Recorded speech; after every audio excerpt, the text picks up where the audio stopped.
Good morning বন্ধু বান্ধৱীসকল, কি কৰি আছে?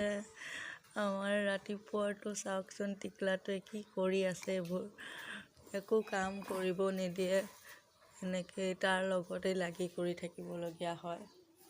এয়া দেখিছেনে বাৰু টিকলাটোক? মুনু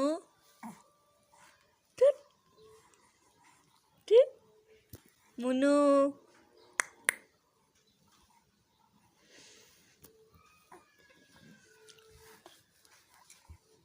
ফালে বতৰ কেনেকুৱা বাৰু? আমাৰ ইয়াতে কালি বহুত বেয়াকৈ বৰষুণ আহিছে, এতিয়াও সেয়া বতাহ মাৰি আছে। দেখিছেনে বাৰু তাৰ কাণ্ড? যেনে তেনে উল্টা হ'ব লৈছে, অকণমান পাল্টি মাৰিবলৈ। তাৰ একদম নাথাকেই সি। বাৰু আজিলৈ আহিলোঁ দেই, বাই বাই।